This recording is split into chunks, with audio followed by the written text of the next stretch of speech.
Chapter 11 Sound. Every day we hear sounds from various sources like humans, birds, bells, machines, vehicles, televisions, radios, etc. What's a sound? Sound is a form of energy which produces a sensation of hearing in our ear. है क्या sound? Sound is a form of energy. तो हम लोग बोल रहे हैं कि sound travel कर रहा है, तो मतलब क्या है? एनर्जी ट्रेवल कर रहा है, कोई भी पार्टिकल ट्रेवल नहीं कर रहा है, क्या कर रहा है? Energy travel. There are also other forms of energy like mechanical energy, light energy etcetera, जो कि हम लोग वर्क पावर एनर्जी में पढ़ चुके हैं. We have talked about mechanical energy in our previous chapters. You have been taught about conservation of energy, which states that we can neither create nor we can destroy. Energy को भैया ना उत्पन्न कर सकते हैं, ना इसको नाश कर सकते, destroy it. We can just change it from one form to another. When you clap, a sound is produced. Can you produce sound without utilizing your energy? Which form of energy did you use to produce sound? तो जैसे कि हम लोग अभी भी जो हम लोग बात कर रहे हैं, तो क्या हो रहा है? एक्चुअली क्या होता है? वोकल कॉर्ड्स वाइब्रेट करता है. वाइब्रेट का मतलब अगेन मैकेनिकल एनर्जी, और वो mechanical energy gets converted into sound. In this chapter, we are going to learn how sound is produced and how it is transmitted through a medium and received by our. कैसे sound produce हो रहा है, कैसे sound transmit होगा और कैसे sound receive होगा, ये सब कुछ हम लोग पढ़े. पहला, production of sound. Take a tuning fork and set it vibrating by striking its prong on a rubber band. Bring it near your ear. ठीक है. ट्यूनिंग फॉर्क ऐसा होता है, ट्यूनिंग फॉर्क, ठीक है. और उसको अगर हम लोग जब ऐसे करते हैं, वो वाइब्रेट करता है. हाँ, ठीक है, वाइब्रेट करता है. और एक्चुअली वाइब्रेशन से ही क्या होता है? Sound produce. अब ये चलिए सब लोग समझ लेते. बेसिकली क्या होता है, तो हम लोग जब मैं कुछ बोल रहा हूँ और आप कुछ सुन पा रहे हैं, ठीक है, तो क्या होता है? व्हेन आई एम स्पीकिंग, तो जो मेरे पास में जो एयर है उसको मैं वाइब्रेट कराया ऐसे ऐसे, और बगल वाले को भी उसने वाइब्रेशन दिया, फिर उसने बगल वाले पार्टिकल को वाइब्रेशन दिया, फिर उसने बगल वाले को वाइब्रेशन दिया. ऐसे कर करके जो है जितने भी पार्टिकल्स हैं हमारे और आपके बीच में, सबको वाइब्रेशन दिया गया है. और वो vibration ultimately it reaches our ears, और ईयर के अंदर 3 बोन्स होते हैं, छोटे छोटे बोन्स होते हैं, उसको भी वाइब्रेट करता है, वाइब्रेट करता है. और वो ईयर ड्रम भी वाइब्रेट करता है. और उसके बाद फिर हमारा ब्रेन जो है वो सिग्नल समझता है कि अच्छा भैया ऐसा साउंड है, ऐसा साउंड. क्लियर है? So sound is actually energy produced by vibration. It travels when there are different particles in the medium which can vibrate. और हम लोग हियर भी करते हैं ड्यू टू वाइब्रेशन. बूढ़े लोग में क्या होता है कि जो है वाइब्रेशन कम हो पाता है, रिजिड हो जाता है उनका बॉडी, तो वाइब्रेशन कम हो पाता है, ज़्यादा है ना, हो नहीं पाता, इसलिए जोर से हम लोग को बोलना पड़ता है ताकि ज़्यादा वाइब्रेट करे तब उनको सुनाई देता है, इसलिए ऊंचा सुनाई देने लगता है. ठीक है, एंड ओल्ड एज. दूसरा चीज़ है कि साउंड को एक जगह से दूसरे जगह जाने के लिए बीच में पार्टिकल्स के वाइब्रेशन का ज़रूरत है. इसका मतलब कि अगर बीच में पार्टिकल्स नहीं रहेगा तो साउंड ट्रैवल नहीं कर पाएगा. Therefore sound is a mechanical wave. Mechanical wave is a wave which requires medium for. Light के साथ ऐसा परिस्थिति, ठीक है. तो sound cannot travel in vacuum, whereas light travels in vacuum, and the proof is sun's rays. ठीक है, चले आगे बढ़ते हैं. तो do you hear and sound? Yes. Touch one of the prongs of the vibrating tuning fork with your finger and share your experience with your. ठीक है, और जब हम लोग टच करेंगे तो देखेंगे भैया वो वाइब्रेट कर रहा है. Now suspend a table tennis ball or a small plastic ball by a thread from a support. Take a big needle and a thread, put a knot at one end of the thread, and then with the help of the needle pass the thread through the ball. Touch the ball gently with the prong of the vibrating tuning fork. Observe what happens and discuss with your. तो क्या होगा, है ना, ये अब देखिए जो उसका ट्यूनिंग फॉर्क है वो वाइब्रेट एक्चुअली कर रहा है, इसलिए हम लोग को आवाज़ भी सुनाई दे रहा है. ठीक है, अब ये प्रूव करने के लिए भैया वो वाइब्रेट कर रहा है, तो इसीलिए क्या करो, हल्का सा जो बॉल है उसको सस्पेंड करके रखो, ट्यूनिंग फॉर्क जो है हटा दो. तो सटाने के कारण क्योंकि वो वाइब्रेट कर रहा था इसीलिए वो बॉल को इधर डिस्प्लेस कर देगा, which proves that the tuning fork is vibrating. Clear है क्या? नहीं ऐसा नहीं है, लेकिन अच्छा खासा करता है. ठीक है, उसके बाद फिर डैम्पेंड हो जाएगा. उसके बाद फिर जैसे कि पेंडुलम है ना, पेंडुलम है, इधर से छोड़ दीजिए तो ऐसे ऐसे करते रहेगा, अच्छा खासा देर तक करता रहेगा, उसके बाद फिर वो जो है रेस्ट हो जाएगा. एक्सटर्नल फोर्स तो हम लोग शुरू में ही केवल दिए ना, जैसे कि पेंडुलम में भी क्या करो, एक तरफ जो है ला करके छोड़ दो, तो धीरे धीरे होता रहेगा, उसके बाद फिर हो जाता है, स्टॉप हो जाता है. ठीक है ना, तो उसमें भी एक बार मार करके फिर आप छोड़ दो तो वाइब्रेट होता रहेगा कुछ देर के बाद फिर. ठीक है, repeating tuning fork just touching the suspended table tennis ball. Activity 11.2. Fill water in a beaker or a glass up to the brim.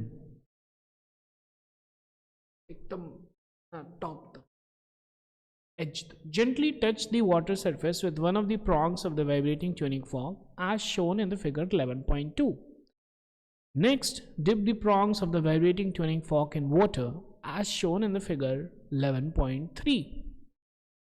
ठीक है, एक है कि हम लोग ऊपर में टच किए, एक बार क्या है अंदर दे दिए. क्लियर है क्या? Observe what happens in both the cases. Discuss with your friends why this happens. ठीक है, तो हाँ ठीक है ना, वो हल्का हल्का होने लगेगा, तो इसका मतलब क्या है कि भैया वो fork vibrate. From the above activities what do you conclude? Can you produce sound without a vibrating object? In the above activities, we have produced sound by striking the tuning fork.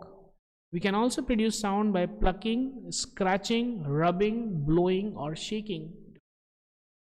Okay. As per the above activities, what do we do to the objects? We set the objects vibrating and produce sound. Object जो है क्या हुआ, vibrate हुआ, और वो vibration जो है हमारे कानों तक पहुंचता है और sound produce. Vibration. Now what does vibration mean? It means a kind of rapid to and fro motion of an. कोई भी ऑब्जेक्ट है वो rapidly to and fro motion कर रहा है, back and forth, that is known as vibration. The sound of the human voice is produced due to the vibration in the vocal cord में vibration के कारण जो है साउंड प्रोड्यूस होता है. When a bird flaps its wings, do you hear any sound? Vibration of the wing. Think how the buzzing sound accompanying a bee is produced. मधुमक्खी में भी जो है बज करता है ना, वाइब्रेशन के कारण. A stretched rubber band when plugged vibrates and produces sound. Rubber को भी लीजिए और बीच में टंग है ना. If you have never done this, then do it and observe the vibration of the stretched rubber band. In fact, जो musical instruments हैं वो भी तो वाइब्रेशन से ही बचते है ना. तबला में क्या होता है, वो जो स्किन है ऊपर में वो वाइब्रेट. ठीक है, गिटार में तो स्ट्रिंग वाइब्रेट. ठीक है,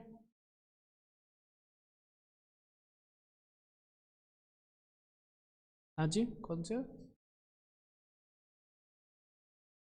हाँ, जहाँ पे भी वाइब्रेशन रहेगा उससे साउंड प्रोड्यूस. क्लियर है क्या? Activity 11.3. Make a list of different types of musical instruments and discuss with your friends which part of the instrument vibrates to produce.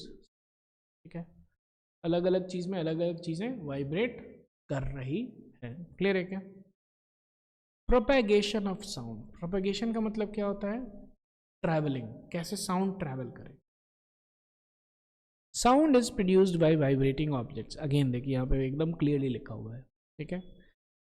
The matter और substance through which sound is transmitted is called a medium. जिस वातावरण में sound travel कर रहा है उसको हम लोग क्या बोलेंगे?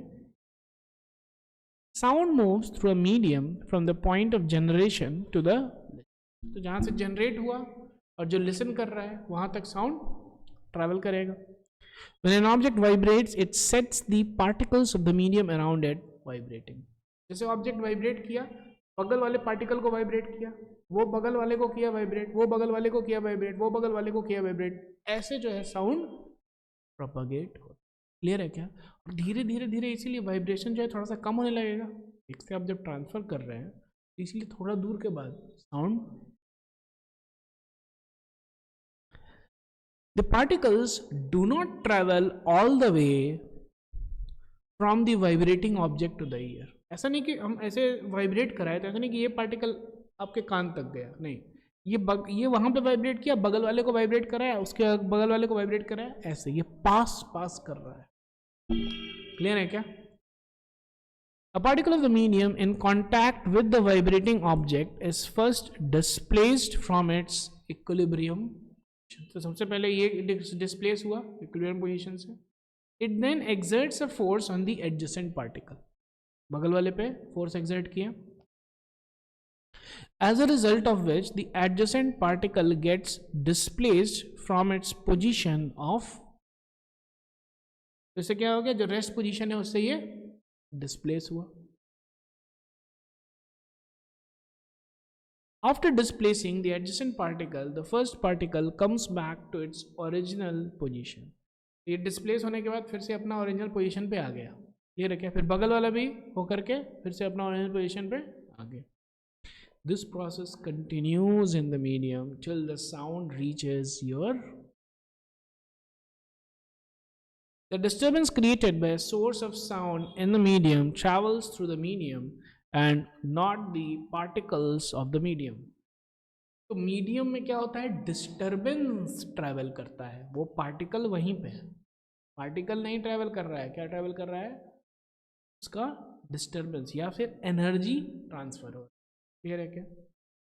A wave is a disturbance that moves through a medium when the particles of the medium set neighboring particles into motion. तो वेव क्या होता है? एक डिस्टरबेंस जो कि मीडियम में पास हो रहा है। समझ में? लॉन्ग वायर को ले लीजिए, ऐसे कीजिए, तो ऐसा ऊपर ऐसे बनेगा और वो जाता है। हम लोग जो है पॉन्ड में जाइए, एक पत्थर फेंकिए, देखिएगा ऐसे सर्कल बनता है और वो, ठीक है ना? बेसिकली वो जो गया, क्या गया? पानी नहीं गया, वो बस है ना, ये वाला ऊपर जाकर के नीचे हुआ, उसके बगल वाला फिर ऊपर जाके नीचे होगा, फिर उसके बगल वाला ऊपर जाके नीचे होगा, ऐसे जा, दैट इज डिस्टर्बेंस। क्या है वो? So a wave is a disturbance that moves through a medium when the particles of the medium set the neighboring particles into, they in turn produce similar motion in others. ठीक है, तो ये इसमें motion produce करेगा, वो उसमें करेगा, वो उसमें करेगा, ऐसे करेगा।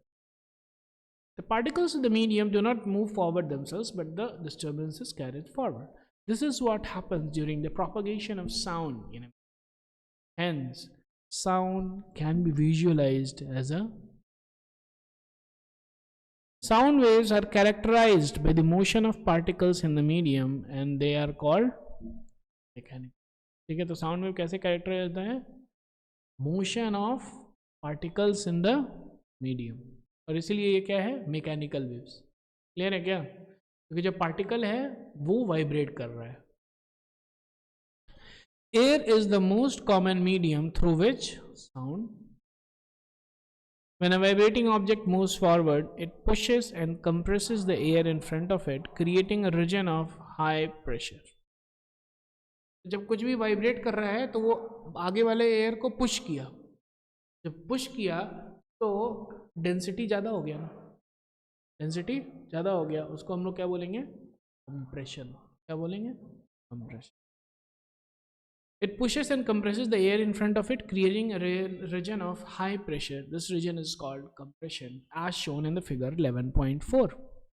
This compression starts to move away from the vibrating object. When the vibrating object moves backwards, it creates a region of low pressure called rarefaction. तो जब वाइब्रेट कर रही है, तो जब वाइब्रेट ऐसे किया, यहाँ पे हाई प्रेशर हो गया। जब ऐसे किया, क्या किया, अब इधर का एयर को भी इधर भेजा वो, यहाँ पे तो एयर कम हो गया ना,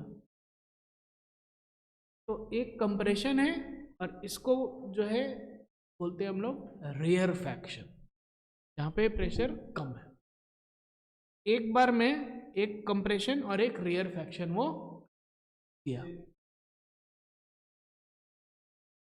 जैसे कि ऐसे गया तो कंप्रेशन किया, फिर ऐसे आया तो यहाँ पे एयर खत्म, रेयरफैक्शन हो गया, फिर इधर किया, फिर इधर कंप्रेशन हो गया, बीच में रेयरफैक्शन हुआ। क्लियर है क्या? ठीक है, तो ऐसे हो गया है ना। अब जो है, जो यहाँ पे एयर था, फिर से वापस एरिया पे आएगा, तो फिर से कंप्रेस किया।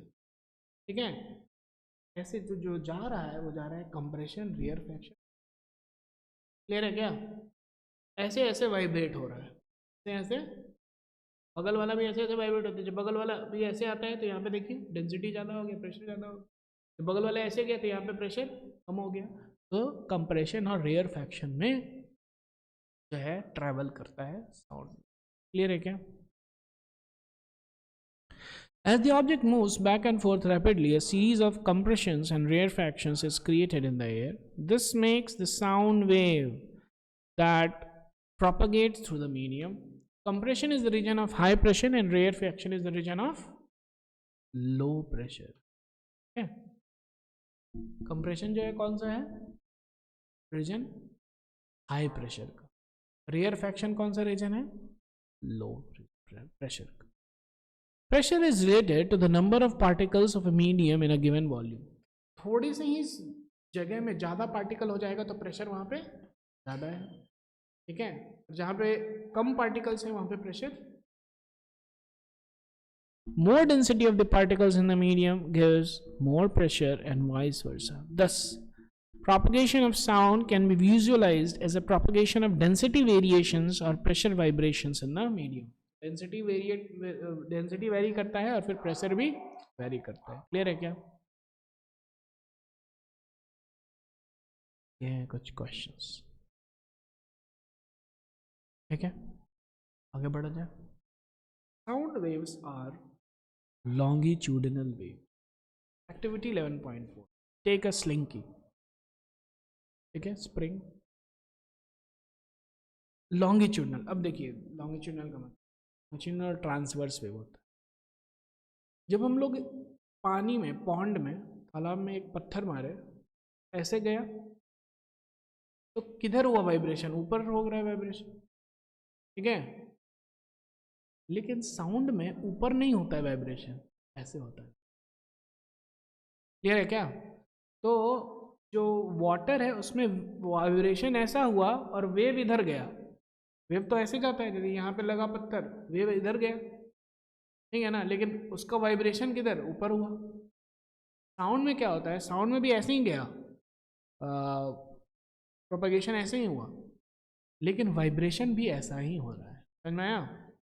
दो तरह के वेव होते हैं, एक होते हैं ट्रांसवर्स वेव, एक होते हैं लॉन्गिट्यूडिनल वेव। ट्रांसवर्स वेव में क्या होता है? Propagation of the wave is in a direction perpendicular to the direction of vibration. Vibration इधर हो रहा है, प्रोपगेशन इधर हो रहा है। ठीक है, पानी में भी ऐसे वो वाइब्रेट कर रहा है, लेकिन वेव तो इधर जा रहा है ना। लॉन्गिट्यूडनल में क्या होता है? The vibration is in the same direction as that of the propagation. ऐसा में वाइब्रेशन भी उसी में। Take a slinky, ask your friend to hold at one end, you hold the other end.